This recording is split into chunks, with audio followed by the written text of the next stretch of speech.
देख रहे हैं खबर फास्ट और मैं हूं आपके साथ शगुन। कानपुर के कुख्यात गैंगस्टर विकास दुबे के खात्मे के बाद अब सबके मन में बहुत सारे सवाल हैं।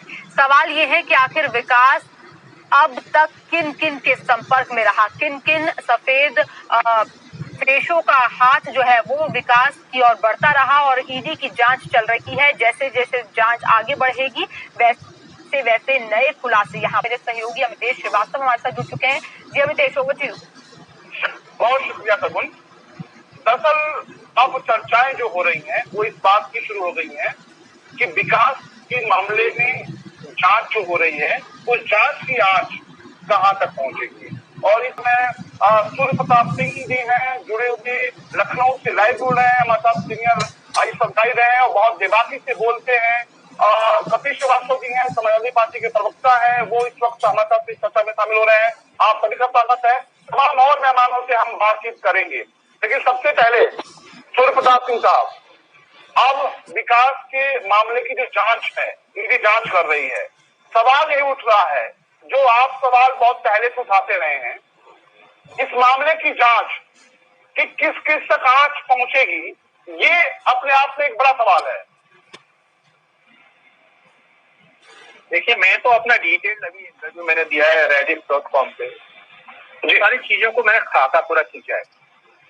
दो एस्पेक्ट होते हैं ईडी की जांच के। एक एस्पेक्ट तो है मामले को ठंडे बस्ते में डाल देना, दूसरा एस्पेक्ट होता है तो वास्तव में सीरियसली इस मामले के सारे जो असली गुनाहगार हैं और इसके जो वित्तीय कनेक्शन है, फाइनेंशियल जो कनेक्शन है, उनको उजागर करना। देखिए, किसी भी गैंग के अंदर जो क्राइम कर खत्म किया जाए उनका, देखिए मैसेज चला जाएगा, लेकिन अब क्या किया उन्होंने, एसटीएफ से ट्रांसफर करके पीएससी में भेज दिया। तो सरकार की मंशा आधोरी जब लगती है ना, तो फिर गैंग से दोबारा से सर्वाइव हो जाता है।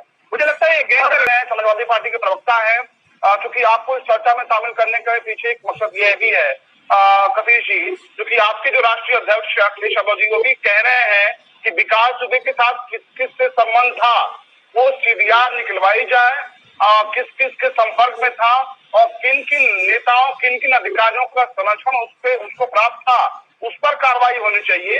सिर्फ इनकाउंटर से काम नहीं चलेगा। कपिल जी। अमितेश जी, एकदम बिल्कुल सही बात है।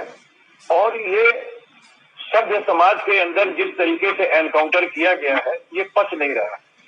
जो लोग विदित लोग हैं, जो विधि को जानते हैं, वो जानते हैं कि देश संविधान से चलता है, संविधान के तहत बनी हुई विधियों से चलता है। यानी सारी विधियां कहीं न कहीं से ग्रिड नार्म उसका संविधान होता है। आप सारी विधियों को ताक पर रख दें और वही काम करें जो एक अपराधी करता है, तो हमें आप बताइए फिर सरकार में और अपराधी में अंतर क्या रहेगा। हमारे राष्ट्रीय अध्यक्ष जी ने शुरुआत से ही ये मांग की थी कि इसको जिंदा पकड़ा जाना बहुत जरूरी है, क्योंकि ये तो एक हथियार है। इसको यूज करने वाला कौन है, इस हथियार को बनाने वाला कौन है, ये जानना बहुत जरूरी था। क्योंकि अब आपने उसकी जबान सिल दी और सरकार के हाथ पारदर्शी नहीं दिखाई दे रहे हैं। ऐसी स्थिति में इन्वेस्टिगेशन, अन्वेषण करने वाली अथॉरिटियां जो उनके अधीनस्थ काम कर रही हैं, उनसे आप कैसी जांच की उम्मीद कर सकते हैं। अगर कोई मुंसफी कातिल हो तो वो सजा क्या दे पाएगा, उसको तो तय है कि वो सजा क्या किस तरीके से दे देगा। तो यहाँ पे सबसे बड़ी बात तो यही खड़ी है कि जब पारदर्शी हाथ उत्तर प्रदेश सरकार के नहीं है, सत्ता रक्षित घोषित अपराधी रहा है, तमाम उनके उच्चस्थ जो है वो विधायक और मंत्रियों के नाम आते रहे हैं, उनके साथ अंतरंगता की फोटोएं आती रही हैं और वो वर्तमान समय में मंत्री हैं, तो बिना उनके इस्तीफे से कोई जांच कैसे सही हो सकती है। बिना एसटीएफ के जो डीआईजी साहब से जिनका अंतरण किया गया, उनके ऊपर कार्रवाई किए बिना आप कैसे उम्मीद कर सकते हैं। फिर आपने देखा होगा कि जो जय इनका वो आर्थिक खजांची है, जो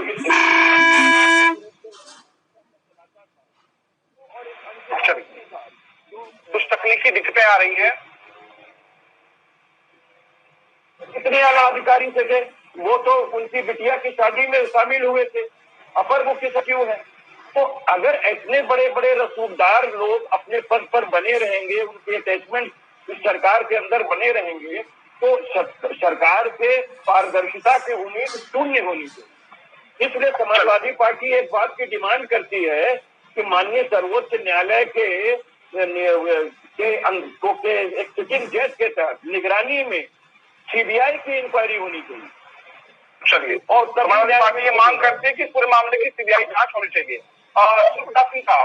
अगर हम इसके सामने आना पड़ेगा, इसको पर्दे के पीछे छुपाने की जरूरत नहीं है भैया। मैं तो रिस्क कर रहा हूँ सारी चीजें ना, मैंने तो एफआईआर दर्ज हो गई, मैंने तो रिस्क किया ना पूरा।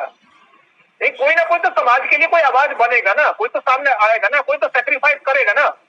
ठीक है, मुझे जेल भेज देंगे, 10 दिन रखेंगे, 20 दिन रखेंगे, साल रखेंगे, कब तक रखेंगे? कभी ना कभी तो जनता जागेगी ना, जनता को लगेगा, कभी कभी मार भी देंगे मुझे, ये भी संभव है, लेकिन कभी तो जनता जागेगी ना।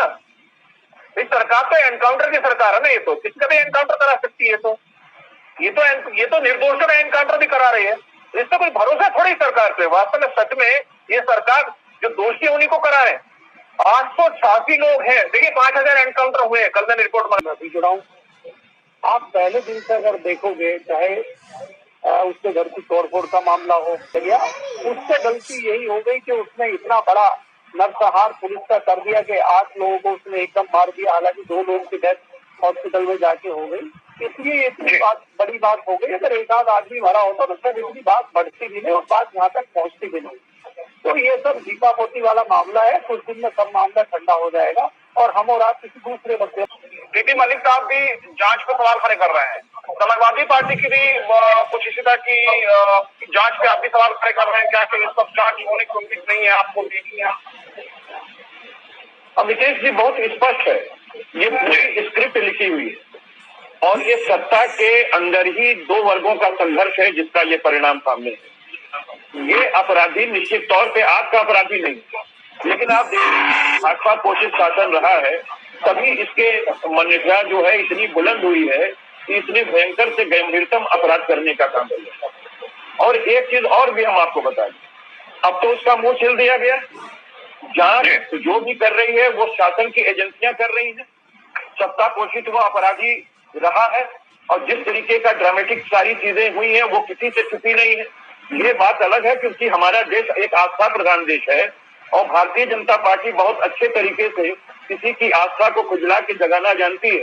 तो भले इस जो ये एनकाउंटर हुआ उस पर वो लोग मिठाइयां बांट लें, लेकिन हकीकत यही है कि एक चीज बात को सोचना चाहिए, हमने इस देश को इसलिए आजाद नहीं कराया, हमारे जो पूर्वजों ने और हमारी माँ बहनों के जो सिंदूर उजड़े हैं, करोड़ों लोगों ने अपनी शहादत दी है, वो इस दिन के देश के लिए नहीं दी थी कि संविधान और विधियों को किनारे लगा करके देश के अंदर जो है एक अपराधी को खत्म करने के लिए एक अपराधी नहीं किया जाए। श्रीवास्तव जी, देश की आजादी तो बहुत पहले हो गई थी।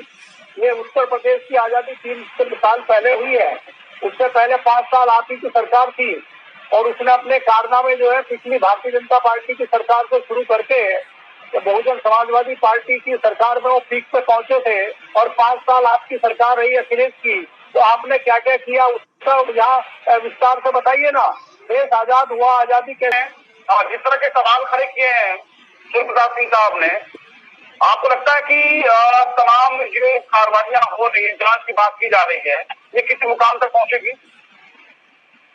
देखिए, सबसे पहली चीज यही है कि जब सत्ता पोषित अपराधी रहा है और उसी सत्ता के हाथ जिस तरीके से ये क्रोनोलॉजी आप शुरू से लेके अंत तक देख रहे हैं, इससे ये कहना कि पारदर्शिता के साथ जांच होगी, ये बहुत कठिन काम है। पूर्व आईएएस सूर्य प्रताप सिंह जी को का मैं अभिनंदन करना चाहूंगा कि वाकई अगर इनके जैसे दिलेर इंसान अगर हमारे प्रशासनिक अधिकारियों के हो जाएं, क्योंकि अब तो ये पूर्व हो गए, इन्होंने निश्चित अच्छे काम किए होंगे। लेकिन मैं एक बात ये कहना चाहता हूँ कि बिल्कुल वो सत्य बात कह रहे हैं और वो जो भी कह रहे हैं अक्षरशः सही है। एक चीज और मैं मलिक साहब को जोड़ करके कहना चाहूंगा, उन्होंने सत्ता के विरुद्ध जो भी प्रश्न किए हैं बहुत समयोचित है और बहुत सही है। समाजवादी पार्टी की ने भी सत्ता रही है और उसके काल में भी ये रहे हैं, लेकिन मैं सिर्फ एक बात का निवेदन करना चाहता हूँ कि ऐसे गंगेसर हर जिले में 1-2 नहीं 50-50 हैं जिनकी लिस्ट बनी है और तमाम चीजें कार्रवाई हुई है।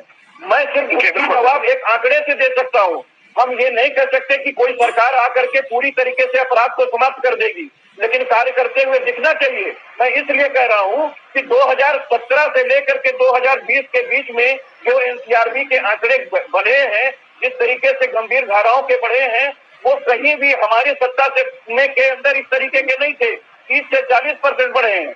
हम बिल्कुल अपनी पीठ नहीं ठोक रहे हैं, 0% टॉलरेंस होना चाहिए, लेकिन ये कोई भी सरकार नहीं कर सकती है। हकीकत इसी बात की है। और मैं सिर्फ एक बात कह दूं कि ये हकीकत है, बिना एडवोकेट मैं आपको ये बात कह रहा हूँ कि कोई इतना गंभीरतम अपराधी आ रहा हो, उसके हाथ में बेड़ियां ना हो, ये सबसे बड़ा प्रश्न चिन्ह है। और जिस सुप्रीम कोर्ट की नजीर लेकर के लोग एक दलील देते हैं, वो आधी नजीर पेश करते हैं, पूरी नजीर पेश नहीं करते हैं।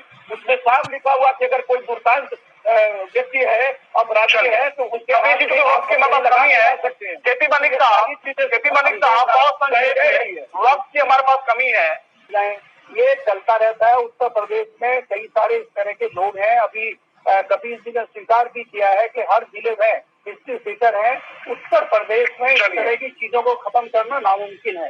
जी चलिए, जेपी मलिक साहब आपका बहुत शुक्रिया, प्रताप सिंह साहब आपका बहुत शुक्रिया, कपिल श्रीवास्तव जी हाथ जोड़े आपका बहुत शुक्रिया। हम उम्मीद करते हैं कि इस पूरे मामले में निष्पक्षता से जांच होगी और जो भी अधिकारी हो या फिर नेता हो, आईपीएस अधिकारी हो, आईएएस अधिकारी हो, जो भी दोषी हो, उस पर सख्त और कड़ी कार्रवाई की जानी चाहिए ताकि एक नजीर बन सके। मेरे साथ बस इतना ही। देश और दुनिया की ताजा तरीन और बड़ी खबरों के देखते रहिए खबर फास्ट।